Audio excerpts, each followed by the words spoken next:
Hello and welcome to the Providence College Podcast. I'm your host, Liz Kay, and I'm joined by producer Chris Judge of the class of 2005. Here on the Providence College Podcast, we bring you interesting stories from the Fryer family. This week, we have the pleasure of speaking with Sean Duggan, a PC grad from the class of 1993.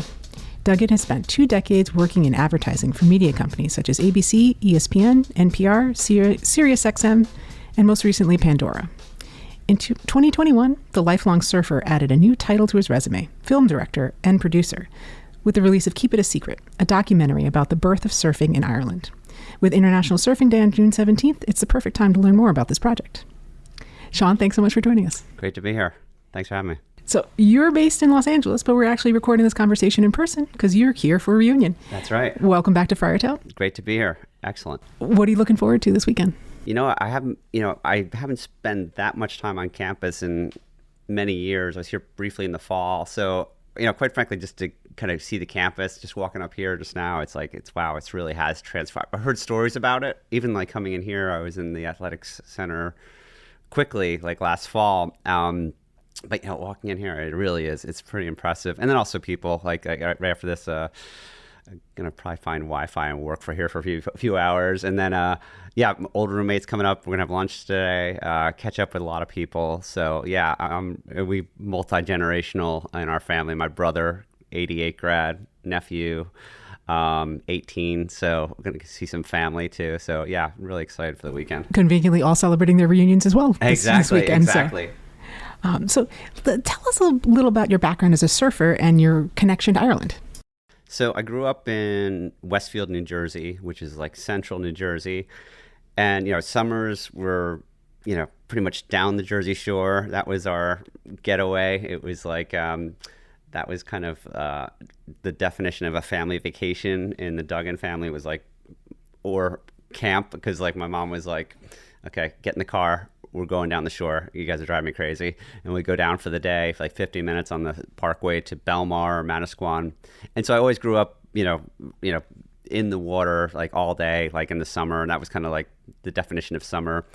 And then, but also I'm second generation Irish. I'm an Irish, actually dual citizen. My parents grew up in Newark, New Jersey, and all of their parents were born in Ireland. So, a really formative trip. It was, my first trip over to Ireland when I was around 7, on the west coast of Ireland. And, just, kind of hearing, I'd heard about the stories from my grandparents, but, going there and then going back many times over many years, really I always had a big, I think it's also my first time on a plane.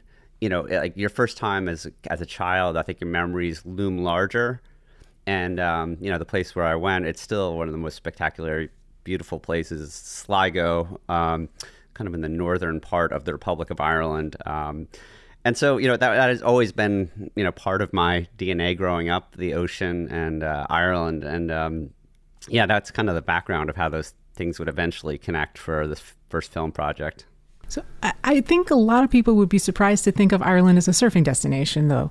How does surfing there compare to other places, like water temperatures, like the waves? Yeah, it's funny. It's like as I've gone through the project and, the way I kind of heard about, I obviously saw and I experienced, firsthand how cold the water was when I was like 7 years old, swimming in Sligo and Strand Hill.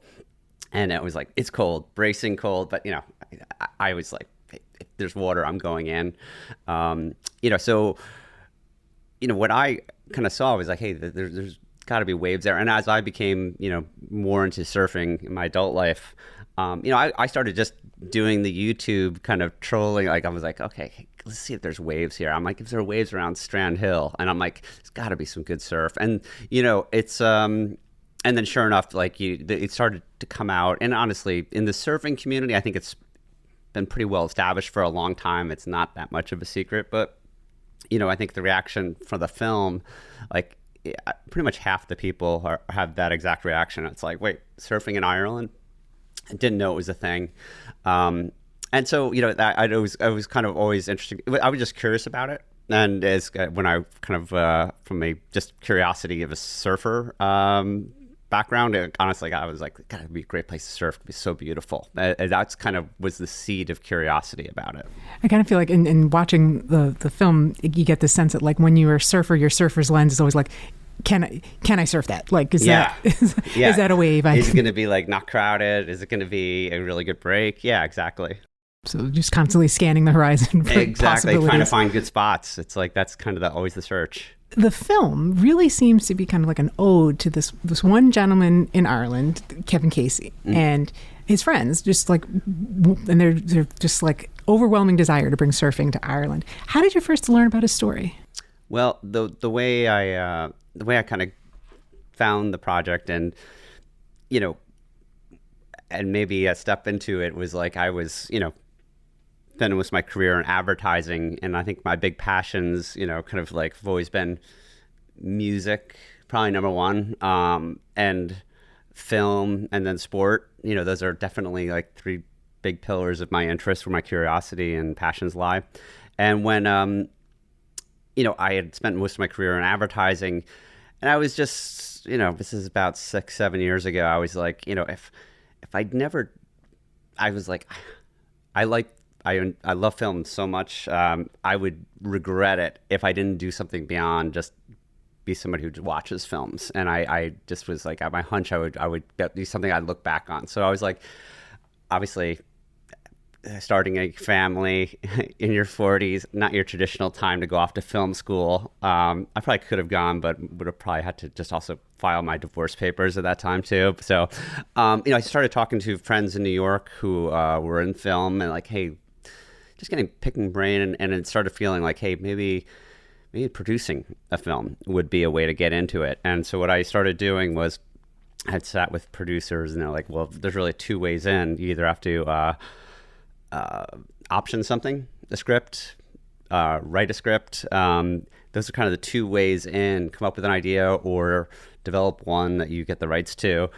And I started just on a yellow legal pad, like writing down ideas, which would not require $100 million in financing. And one of the ideas, like, I just had very surfing Irish story. It was very basic. And at that time, when I kind of just was noodling ideas, I was thinking of coming up with a script of a fictionalized, story of a surfer coming to Ireland. And then early on in the research, almost in the first few days, I stumbled upon this name, Kevin Casey, this grandfather of Irish surfing. And I just shot him a note, and we wound up having a phone call, and he was like, hey, yeah, I'm... Then all of a sudden I started like, I quickly kind of was like, wow, has this story ever been told? And, he had self-published a book, and then I was like, it could have pivoted pretty quickly from, that was like in July, and then 2 months later, I was going to this very big reunion in Ireland of the 50th anniversary of this surf contest, and kind of quickly went from this idea of a scripted story to a documentary. So it kind of morphed on its own, yeah. Right, but it almost seems like the reality was as good a story as any fiction you could create. Yeah, that's what I was thinking. In the things that I was, that was kind of it. It was like, I was like, hey, like if this has not been covered, I felt like it should be, and it also just seemed interesting to me. Also, as I was starting to read, I read his book, How Green Was Our Wave, I believe in its title, and when I saw it, I was also kind of fascinated because I had a familiarity of a few years later when I was first in Ireland in the 70s. But I also knew it was like, I was kind of drawn by the contrasts because it was also the beginning of the Troubles conflict, when Ireland was, very divided in many ways. And it was still untouched by modernity. And it was like, so a lot of opportunities for like wonderful contrasts, which just kind of like, I kind of like that kind of pulled me in also as at a curiosity level. So speaking of contrasts, I think some of the footage in the film is just amazing. And can you tell us how you got all of this video and photos from that era? Yeah, so it was, one of the things I have to tip my hat and thank you to my producer, Sabina Kryenbuhl, who's a well-regarded director and editor, film editor in her own right. She literally was a neighbor of mine in Brooklyn and was, I was picking her brain. She knew I was going to try to get a film project going. And, I told her, hey, this is the idea. And, I said, hey, I found out there's a big reunion. I started doing some Zoom calls with people. This is pre-COVID. And, she was just, I told her I was going to go over to do some preliminary interviews to see, hey, how much of a story was there. And she gave some, what turned out to be hugely important advice. She was like, you know what, get a good director of photography and a good audio engineer. And all of your interviews, your research interviews, record them. And, over that weekend of that reunion, I did, fortunately for me, unfortunately for the contest, it was flat in Tramore, Ireland, which means the guys were not in the water. I could get them to sit down. And those wound up being really the principal master interviews and some of them, have unfortunately since passed. Some of them live really far away outside of Ireland.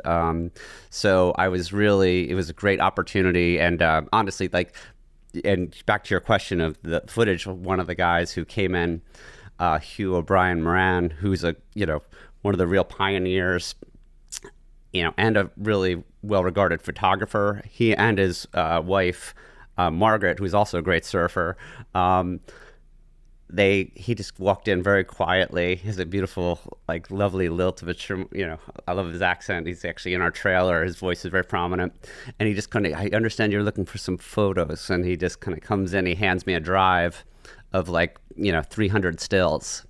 And, basically says, these might be helpful. And so all of a sudden I have, in a documentary, there's so many stories I couldn't tell, because if you can't show it, you can do it in a podcast like this, but you can, unless you have the archive footage. So that was huge. Roger Stedman, who is the British executive who comes over to join this Irish group. He also had some great, old Super 8 footage.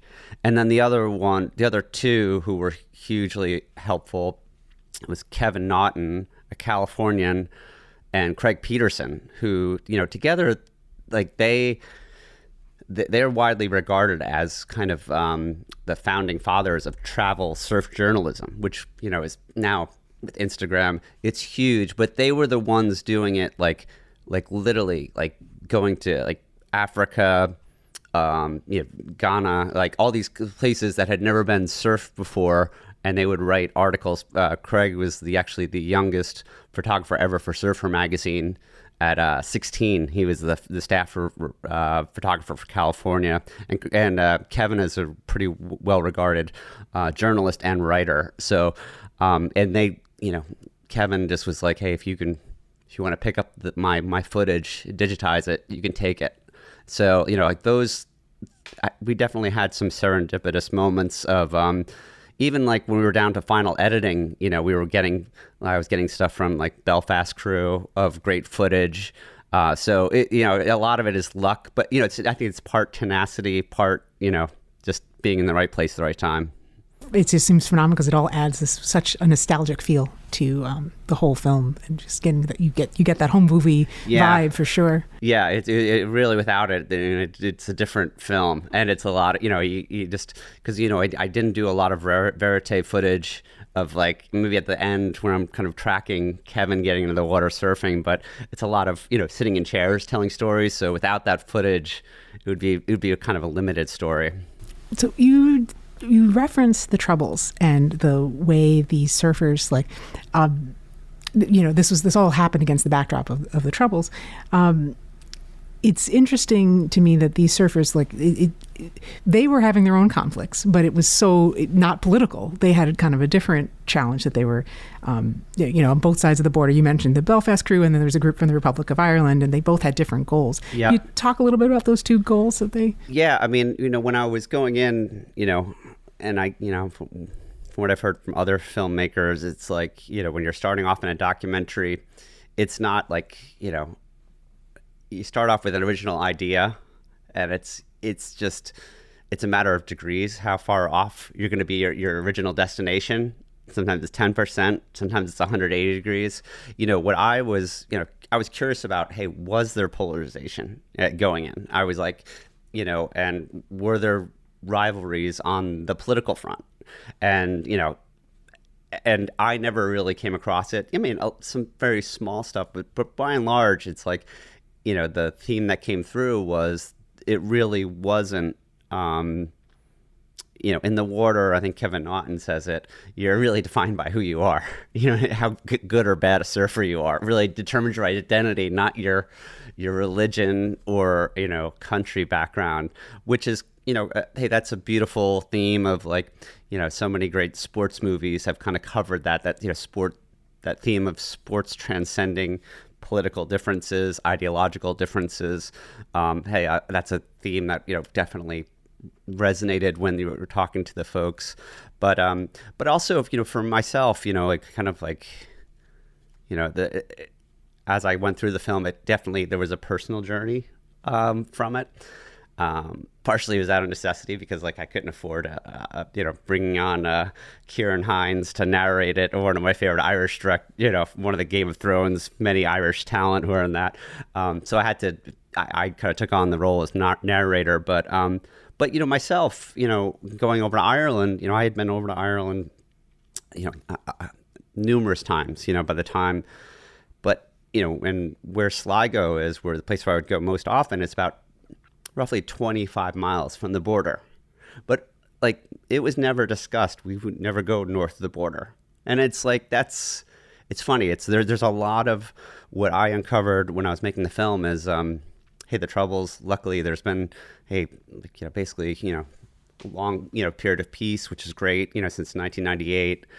But hey, with Brexit, there's still, nervousness because it was it's been a very long, it was struggle before the peace accord of, the Good Friday Agreement. So it was, also I felt like, if I was going to cover 68 to 72, which is mostly where the film focuses, and if I wasn't going to cover it, it would be almost a crime, an error of omission, to leave it out and to not acknowledge it. And then, but I knew also would really need the Belfast crew to do that because they were 18-year-olds to 20-year-olds living through it, to kind of let them kind of tell the story. And I did learn hey, that they looked to Selma, for the rights, of access to education, housing, jobs. It was that was fascinating to me because I never, you'd always hear about the polarization,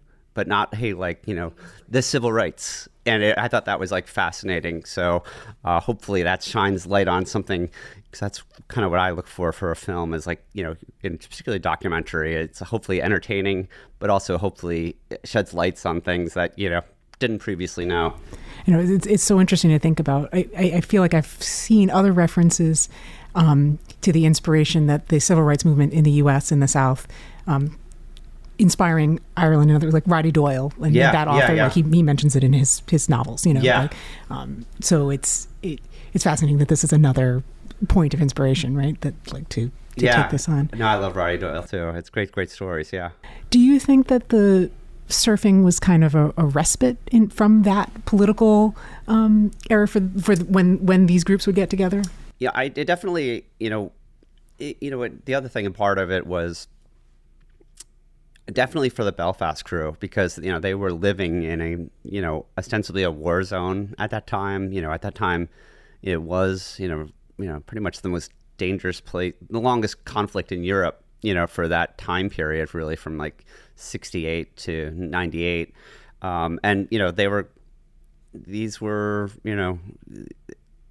was a very oppressive time. I kind of Davy Gavin, who's kind of one of our primary subjects. The way he talks about it was, it was he talked about you get to the border and it's just you feel like you're 1,000 miles away. And hey, the reality is this is 80 miles away. But, and from a psychological, political, and, hey, even hey, physical potential risk, it really was different when you got over the border. The violence really did not, it eventually did spill into the South. we really didn't cover that in the film because it's like, hey, it's like that was later, but in a way that he described it was also eye-opening, kind of like experiencing these other cultures in a way that like, and also, being a surfer, they also had an outsiderness that was like apolitical too. I think that also kind of put them, they were more like seen like aliens from a different planet, because people were like, so what are they doing? They're walking on the water, these guys. So I think there was, I think that's something that I think the Belfast crew, I picked up in their conversations with them. They appreciated being on the outside and stepping out of that, tough, trying, oppressive time that they were living through. Right, just be out on the water. Yeah, exactly. But they did have this conflict with the other group, with Kevin Cavey and his team, who kind of wanted, to let the world know that Ireland was this surfing destination. So I'm curious where you fell on those lines, like after listening to both of them talk about the Belfast folks kind of wanting to keep it a secret, as you allude to in the title of the doc. What do you think? How do you reflect on what they ended up accomplishing? You know what? I feel like, I look at, I see, hey, there's merits on both sides. What I'd say is like, I do think, hey, like the reality is, when you're thinking about, commercialization of sport, that's always been, rife with like, that, hey, is that tainting the sport, and there is this preciousness of surfing, it's like, surfing it can be very solitary. You can be like, hey, you want to be out there, but you want to be enjoying the waves with a smaller group, ideally. I mean, some of the breaks I surf in LA are just, they're a mob scene. And you have to be out there early because you're going to be out there with 300 other surfers. And I think, what I really appreciated that both Kevin and the Dublin crew, hey, there was a real pride thing about putting Ireland on the international surf map, of like, hey, we're not just a forgotten, I think Kevin says an island in the Atlantic, but, the perspective of the Belfast crew, whose lives were very different. They were, hey, like there was real threat every day in their lives. This was a magical time on the West Coast that have basically about 12, 15 people having an island to themselves of over, 1,500 miles of coast to themselves. It's kind of an unheard of, the ultimate secret spot. So I very much appreciate, I think what they were aware of was just how special this time was. And, but it's funny, hindsight's everything. Some of them were reluctant to talk about the conflict between them, but we eventually got it. And now it's like I've surfed with both Davey and Kevin, which is maybe the best part of this whole project. And honestly, I think Davey is although he was the one to keep it a secret, he's very proud of how Ireland is on the map. So I think he's evolved to see that, White Rocks, the beach he grew up surfing on, is now really a great place. And it's really well known on the West Coast, known for Game of Thrones. Every green scene Game of Thrones is filmed right there when I was doing these interviews. But yeah, surfing is huge up there now. So if you're going on your Game of Thrones tour, yeah, definitely pack your board. Get a board, get a foamer up there too, yeah. So Rhode Island, of course, has its own surf scene. Did you ever catch any waves here when you were a student? I don't know. I was playing too much basketball in the gym here. I was much more of a basketball gym rat here. And then, I kicked myself because I discovered Block Island later in life, my late 20s. And I think if I had known about it when I was in college, I probably never gone back to Jersey, because I do think, Rhode Island has some of the great spots in New England. And I love Block Island. I try to go every fall with a group of friends. I call it my annual secular retreat. So it is, it's gorgeous. I think, it's one of these gems that, and It's funny out there. There's a very much keep it a secret vibe. There's no surf cams, and it's like so. I got to watch what I say on this podcast in case it gets out to Greater Rhode Island. I want to become enemy number one. Don't want to give any clues. No, I don't want to be attacked when I get off the ferry this fall.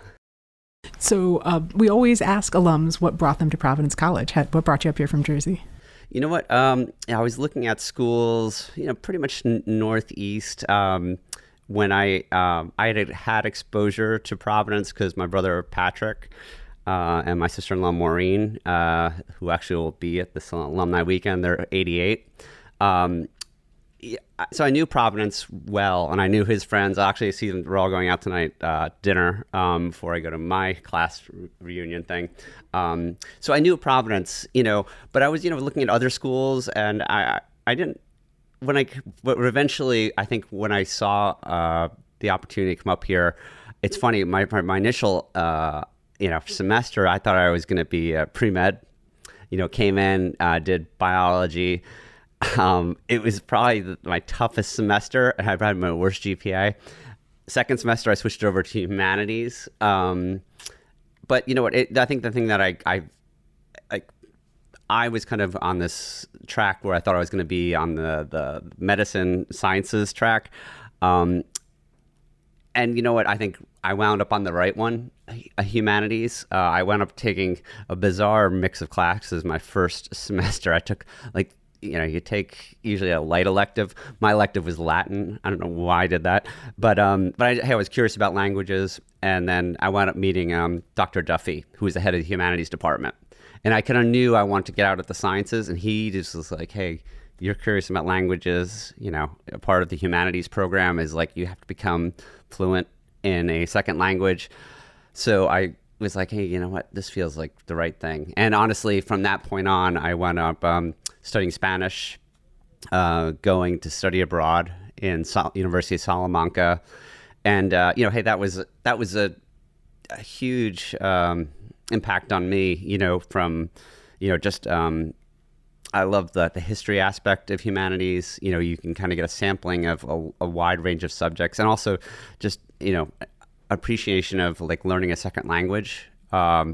It was great. I think, my humanities background here has, been huge. I also was involved with the radio station. I think I'll see Lisa Carol Tremblay this weekend. I think she's going to be at the reunion. I was potentially maybe the worst DJ ever in DOM's history. I remember I would just get calls.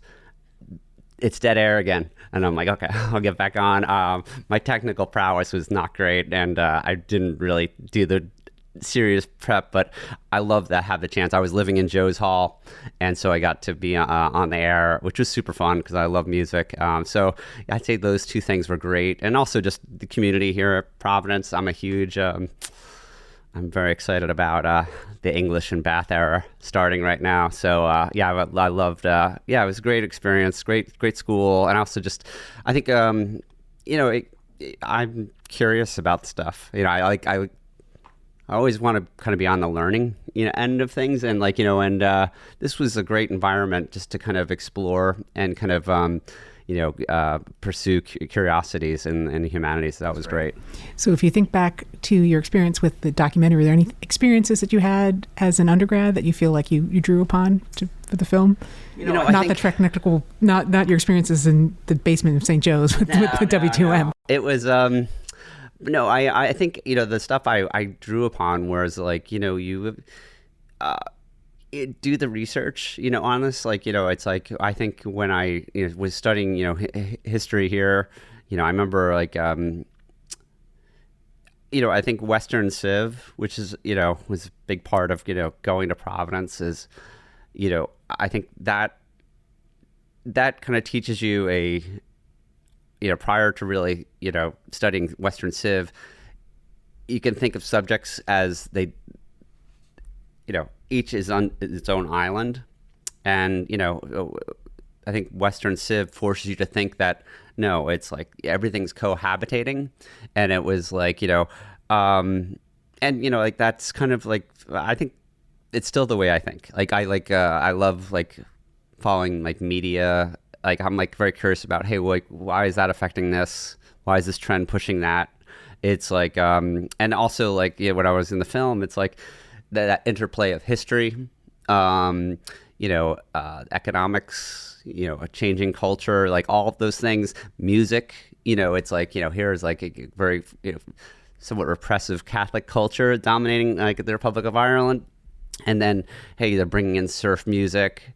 And then there's like, rock music's breaking out up against traditional music. It just, I loved, I still like, I felt like that was the great thing about the project, which I didn't get tired of. Films, are a lot of work, but, it was, I felt very privileged to be able to kind of live in that world and kind of escape, whether I was in my edit suite or something, like escaping to that time and place of kind of seeing that, kind of going into the voyeuristic way back into that world. It's fun. Definitely. Just watching the threads of everything. Yeah, definitely. Picked up in Civ. So I'm curious about your path after PC. How did you find your way from humanities to advertising? So I graduated Providence, and, after, the one thing I did was I studied abroad in Spain, and my dad was very much, he kind of encouraged me. This is really dating myself, pre-EU, but he was like, what, you should get your European EU passport, and Irish passport, because I think this EU thing could be a thing. And so he encouraged me, and so he did the paperwork for me, which I'm eternally grateful for. And, after that, I was like, I'm going to go live abroad in Ireland. I went over to Ireland with a fellow classmate, Emmett Christie, who unfortunately is not going to be here this weekend. And I think I handed out one resume in like, a month and a half, a lot of Guinness, a lot of traveling around. And then, wound up back in New Jersey. First job I wound up getting was, my first job, frankly, I was like trying to figure stuff out. I worked in Food Town in my home town of Westfield, real point of pride. 4 years of college, and my parents are like, I think they were secretly probably, can you get a lower profile job to show that, this is what you're doing? But what happened was I wound up, I was just like, hey, if I'm going to be home for a while, I'm like, I'm not going to just search for a job. I got to work. I've always kind of like been that mindset of like, hey, you got to work. But I wound up kind of falling into, I had studied economics also here, and I had a loose sense of, hey, maybe banking or something. And I kind of wound up, fortunately, through basketball, quite frankly, because I played a lot of basketball. And this one guy was like, hey, you should drop your resume to this guy. And I wound up working at a brokerage firm, getting into a training program at a brokerage firm. And the brokerage firm was in Jersey City. And it was early days of online brokerage. So literally the first emails I ever, this was called the PC Financial Network, which would eventually become E-Trade. I was, I had to learn the brokerage business, and like, I got the whole financial services, like a Series 7, 64, I think it was, or something. And then, it was a great opportunity just to get skills, business skills, and also like learn the financial aspect of like, just savings important. And the thing that was fascinating about it for me personally was, I was at this early stage. I was at a financial company, but within media and early online. Like the service was available on Prodigy, and then we saw that they were going to add a second service, this thing called America Online. And then the day it went live, it crashed. It was like, oh, why would we do something with these guys? They seem like they're going to go out of business. But, to kind of see all of a sudden, like as we started, the World Wide Web started launching, like I was fascinated. Like, hey, the brokerage side of the business wasn't setting my world on fire in terms of curiosity, but I was like really interested about like all these, this new world of media, and like also I could find anything like music, lyrics, it's like it was just it was a great experience. And then what I did was the other thing that was great about that program, they had a really good tuition reimbursement program. So my other brother, Brian, encouraged me. He goes, hey, you're in your 20s. Most of your free time you're going to bars in Hoboken. Why don't you just get your MBA at night? And so I went to Fordham at night, did my MBA, but with an eye that, hey, I didn't have I did econ here, but not a lot of business classes. So I did marketing, accounting, things that I never got to here while I was doing humanities. And Fordham was great. I have a real love in my heart for Fordham. And what happened was, while there, I started realizing that I'm going to use this as a pivot out of brokerage to media, which is what I was curious about. By then, I had been reading about it and like seeing it. This is the thing. When I pick up the Wall Street Journal or the paper, I want to learn about like who owns who. Disney. It's fascinating to me. So I actually wound up working for the head of the media department, a guy named Dr. Everett Dennis, who I'm still in touch with. He hired me as a grad assistant, and I worked for him. And I did work for WFUV, which is the NPR affiliate of Fordham Radio, which was, I did a project for them. And then at the end of my MBA, I was interviewing with like AT&T, HBO, but they were like financial jobs, and I would have been like on the spreadsheets. And a friend who in the office who wound up actually marrying a PC grad, he was like, you know what, you should work for FUV because you love that station. You love the music. It is a great station. And he knew me. And I was like, oh, God, it's not your typical move. You go to like MBA and you take a pay cut. But you know what? It was absolutely the right move. I worked in NPR, worked for them for about 2 years, and it was great. It was, I love the station. I still love the station. Got exposed to the NPR world. And then, from that point, like streaming was taking off.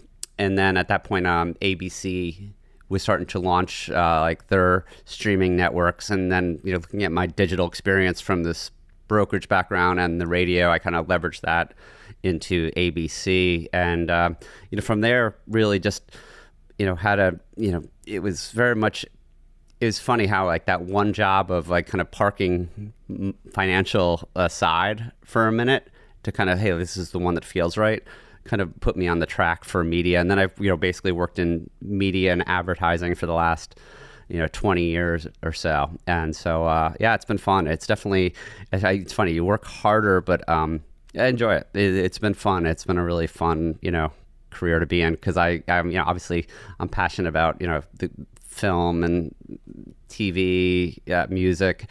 To kind of see and be on the business side of it has been also kind of fun too.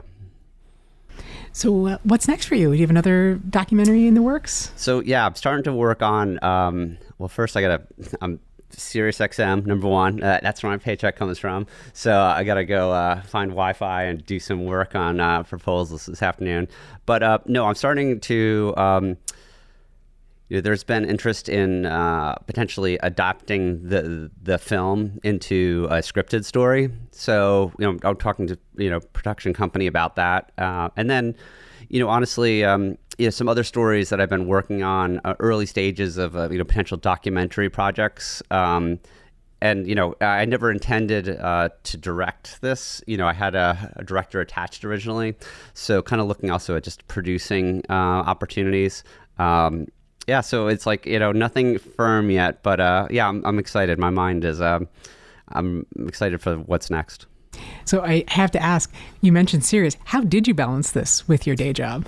It was, it was 3 years, right? It was, probably all in with COVID, a little over. It was, it was just, quite frankly, it was a lot of like, the good news about working on this Irish project is like I would get up. I'm an early riser generally. I would get up and work from like 5 on. While Irish time is kind of going, and then at night it was like a lot of it there, and then like during the day, it was funny. It's like I really kept it to a very small circle of folks. Play on the title, keep it a secret. Until like I was positive this was going to get finished. Because in projects like this, it's like, there's ebbs and flows. There was points where it was moving really fast in the beginning, and then I got to a creative block where I was like, that the storyline is not coming together. So I put it aside almost for like 12 months at one point, and then I started thinking of moving some plot points around, and then it really clicked. So when I for balancing it, I really didn't share it publicly till I had done an edit of the film myself. I kind of learned through LinkedIn Learning. Shout out. I don't know if they're a sponsor of this podcast, but they, LinkedIn Learning, pretty phenomenal. Like I learned how to edit, very basic. I'm not an editor by any means, but I was able to do an edit of the film in Avid. And then once I saw that, I shared it with some people who would not be like family and friend feedback. They would be honest feedback. And I got the notes back I got were generally positive, but Sabine, who is my producer, she was like, "This is great. Really good arc, but you are going to bring on a real editor, right?" And at that point, I had to kind of not make it a secret because I was like, also, it had been pretty much self-funded up to that point. And then I was like, okay, this is the other test. It's like, if I'm going to do more of these, it has to actually stand on its own. So I did a crowdfunding campaign, and I really had to let people know, like my bosses know about it.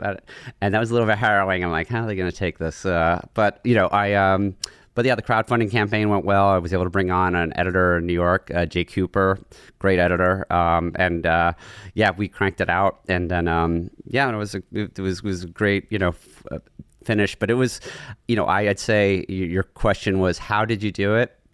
Just a lot of like, okay, this is what I got to get done today. Not kind of like looking at how high like I have to climb to get this thing finally done. It was like, okay, today I have to get this archive footage cleared. And it was like today I have to find out if Van Morrison is going to let us do this song, because he does not let a lot of people use his music. And I was working with my music supervisory team, and they were like, it was the last thing of the film. And it was like, hey, like, just don't get your hopes up on this scene, because, and it's like, hey, if we're not going to use this music, we're not going to mention the Van Morrison. It doesn't make sense. And I remember being in my garden in Brooklyn, and they're like, I saw the text, it's cleared. And it was like, but yeah, he knew the subject. So it was, it was like a lot of that. But the next project will have to be different. It was great for the first project, and, and also just a tremendous learning experience. So I'll keep you posted on how the next one goes. Absolutely. You got your feet wet. Yeah, totally. Total play on words, but yes. Exactly. So can you give us the plug? Where can people watch Keep It a Secret?